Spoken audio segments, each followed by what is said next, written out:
Des gilets jaunes sur les ronds-points de Corinthe, de Sparte ou d'Athènes? Impossible. Il n'y a aucune place pour Marx ou Bourdieu dans le monde d'Homère. La question sociale est incompatible avec l'esprit tragique.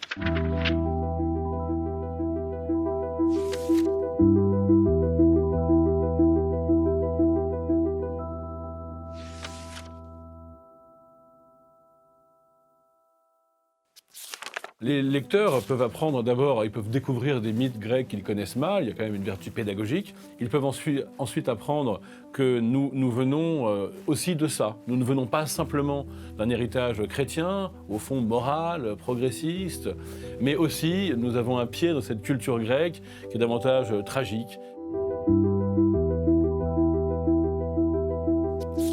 50 nuances de grec raconte l'espèce de mélange électrique qui se produit lorsqu'on fait entrer en contact les grands mythes grecs et l'actualité politique contemporaine. Donc 50 nuances de grec, tome 2, est une bande dessinée dans laquelle on trouve à chaque fois une double page, et à chaque fois il y a un mythe grec sur cette double page.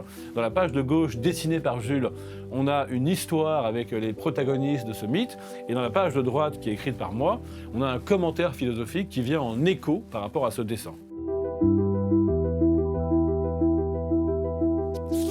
Et en fait, l'idée d'origine est venue de Jules, qui s'est dit je vais proposer à un philosophe, un universitaire en gros, de faire des petites pastilles un peu à la Wikipédia, un peu érudites. Et finalement, c'est pas du tout ce qui s'est passé. On s'est mis à travailler beaucoup plus à deux, et je suis complètement sorti de mon rôle un peu sérieux, à juste faire des vignettes explicatives ou pédagogiques, et on s'est mis à entrer dans un véritable dialogue, un véritable échange. Ma source d'inspiration, en plus bien sûr de Homère et Hésiode, c'est Clément Rosset et son livre La force majeure, où il est précisément question de cette joie tragique que Nietzsche avait aussi beaucoup détaillée, où il s'agit de trouver une joie, non pas dans l'amélioration d'un réel que je voudrais changer, mais dans le consentement à un destin que je ne pourrais pas changer.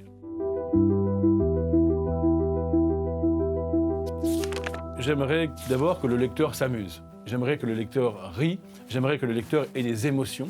Et ensuite, ce que j'aimerais qu'il retienne, c'est que nous ne sommes pas simplement les héritiers d'une vision chrétienne, judéo-chrétienne des choses, dans laquelle on espère une justice finale, dans laquelle on espère une amélioration et une rectification des inégalités. Nous sommes aussi les enfants d'un esprit tragique grec, dans lequel il s'agit de dire oui à la vie, même lorsqu'elle est dure.